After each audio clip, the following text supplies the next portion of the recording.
Can't pay for gasoline, pay $1,000 for repairs instead. Backstory. This happened in the 90s right after I had moved out of my dad's house after college. I was broke and in search of a job.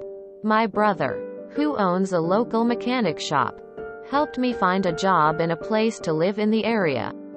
The place I lived was in a cramped trailer park, but I did have a small patch of grass that needed mowing. Also, the place had poor heating and cooling.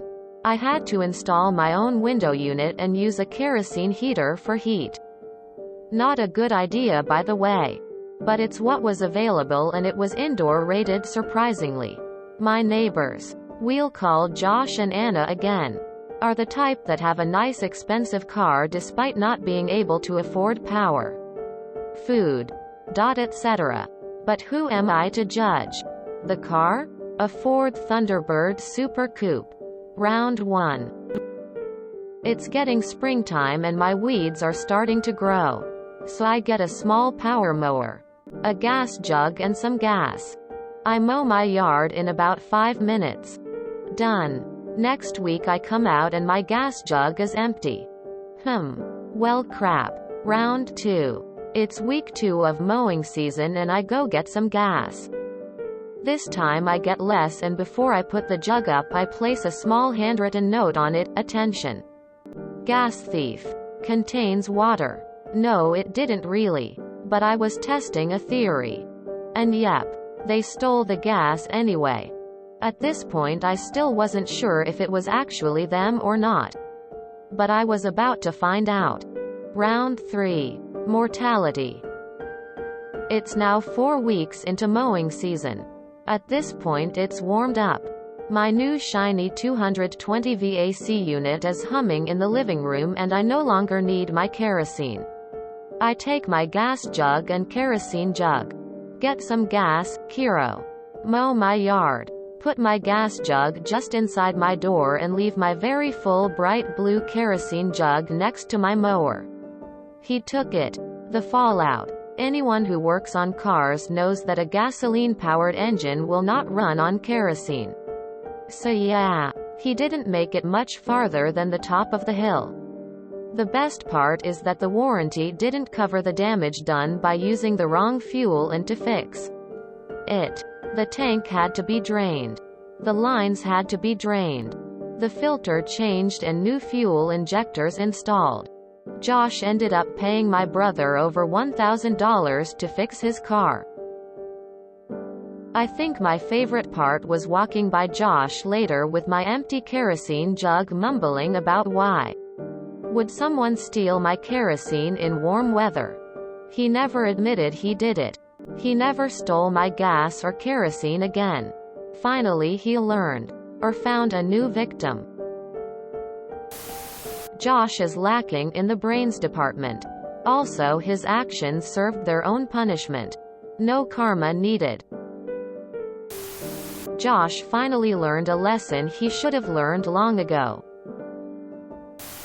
My dad did this to some kids back in the day. Got tired of empty gas cans. Knew the local gang, bunch of kids of professionals living in the quasi-country in 400k homes on an acre plus of land. Riding around on BMX bikes flashing signs lol were stealing the gas to fuel their beater cars. Painted with primer. With high-flow exhaust fart cans on the back. No problem.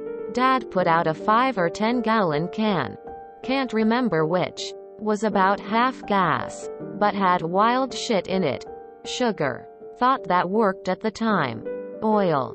Brake fluid. Water. Sand. And a bunch of other fun shit. He just poured in whatever was on the shelf. Next day it was missing and there was this backfiring bright yellow beater car putting around the neighborhood puffing smoke out the exhaust. My dad was laughing his balls off. I had a gas thief in the year 2000. After 3 weeks of this going on, I finally just filled the jug up with my hose and topped it off with some 2-cycle gas. Never ever had my gas stolen after that. I hate to be that guy, But kerosene wouldn't do any damage to a gas motor.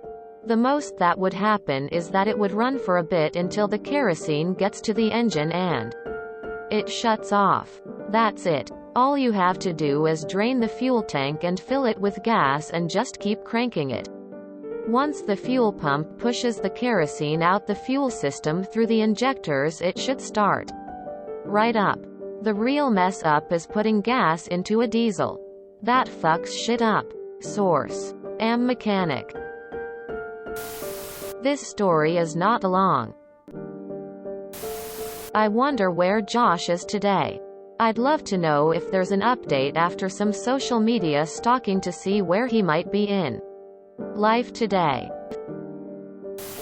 Lol, if you think this is long, you should read the story about the guy who went absolutely nuclear on the woman who demanded his wife move some wood off of land she didn't even own. It's a longie. But a goodie. Somewhat related. Way back when I was a gas attendant in the frozen north, we had 2 diesel pumps as part of our gas station. Now, the nozzle on these pumps were larger than the ones on a gas pump to prevent people from accidentally putting diesel in their gas cars. This and the fact everything was clearly marked diesel only. Well, wouldn't you know it, people would still drive up and pump diesel into their gas cars. Sometimes they were lucky to get a liter in, which could be mitigated, from what I've been told. But we had one lady fill up, drive onto the road only for her car to stop in front of a busy intersection. She had to be towed out of there. And a week later she even came back to try to sue us for the damages. I would have put water in the gas tank after the note you posted. Would have taken out the engine. Especially before the fuel filters were all over the place.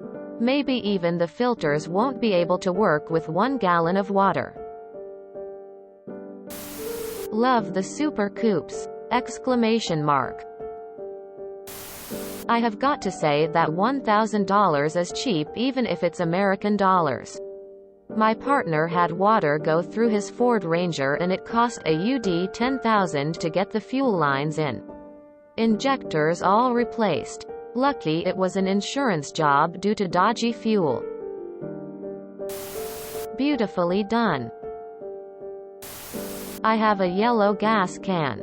Supposed to be for diesel, but I use it for ethanol-free gas. I just liked the color better. The fact he didn't admit it makes this story too perfect. Next, Mark Rober video idea. A gas can you can leave out. And if it gets stolen, it sprays fuel everywhere.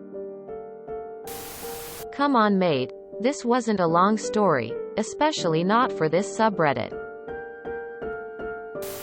Sometimes people buy their stupid at a 2-for-1 sale. NGL. As soon as I saw the part type to have an expensive car but can't afford anything else, I knew they deserved what was coming to them, if not more. Love it. If you enjoyed this video, please check out our playlists full of similar content.